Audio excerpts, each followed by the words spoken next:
আসসালামু আলাইকুম। রান্না করতে ধরলেই সিম্বা এসে হাজির। এর নাম কিন্তু সিম্বা। কি এই দাঁড়া, তোদের এবার জবাই করি। কি জবাই করবো? তোরে করবো জবাই? হ্যাঁ করবো, বল সিম্বা। হ্যাঁ সিম্বা, জবাই করবো তোরে, জবাই।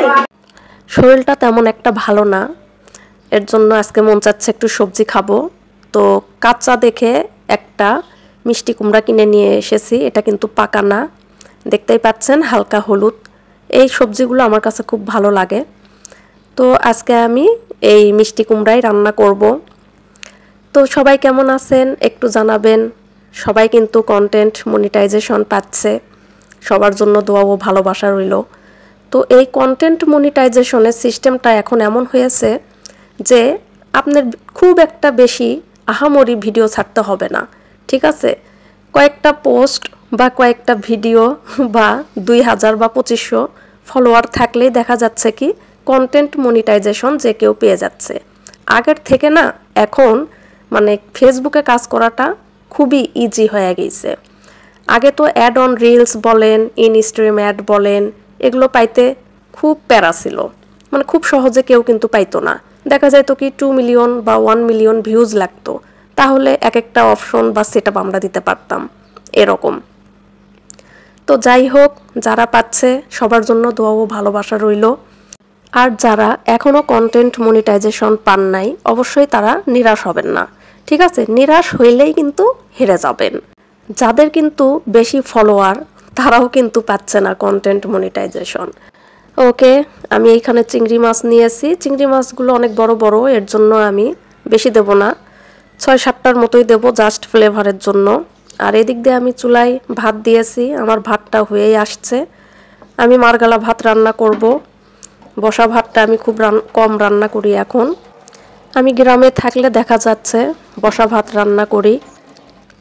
আর এই দিক দিয়ে আমি কড়াইয়ে তেল দিয়ে দিচ্ছি, পেঁয়াজ এবং তেজপাতা দিয়ে দিলাম। এগুলো হালকা বাদামি কালার করে নেব। একটু পরিমাণ পানি দিলাম, পানি দিয়ে এখন মশলাগুলো জাস্ট আমি কষিয়ে নেব। কাঁচামরিচ দিয়ে দিচ্ছি, আমি অল্প পরিমাণ ঝাল দেব। তারপরেও বগুড়ার মেয়ে হিসেবে আমি একটু ঝালটা একটু বেশিই খাই। শুকনো মরিচ বাটাও দিয়ে দিলাম, জাস্ট কালারটা যাতে একটু ভালো হয়। হলুদ, লবণ যা দেওয়া লাগে সব কিছু আমি পরিমাণ মতো দিয়ে দিলাম। আপনারা এইভাবে রান্না করে খেয়ে দেখবেন, খুবই মজা লাগবে। আমি এখন কিছুক্ষণ কষিয়ে নেব। কষিয়ে নিয়ে তারপরে এর মধ্যে চিংড়ি মাছগুলো দিয়ে তারপরে চিংড়ি মাছগুলোও আমি কষিয়ে নেব। চিংড়ি মাছগুলো দিয়ে দিলাম, কিছুক্ষণ নাড়াচাড়া করে যখন দেখব লাল কালার হয়ে আসছে তখন মিষ্টি কুমড়াগুলো ঢেলে দিলাম। এইভাবে মিষ্টি কুমড়া রান্না করে খাইতে আমার কাছে খুব ভালো লাগে। এইদিকে দেখেন আমি ধনিয়া ভেজে নিয়েছি। এই আলাম ধনিয়া ভেজে বেটে যদি এইভাবে মিষ্টি কুমড়ার তরকারিতে দেন তাহলে দেখবেন যে কেমন অসাধারণ একটা ফ্লেভার চলে আসে। আর স্বাদ বাড়ানোর জন্য দিচ্ছি 2 চামচ চিনি।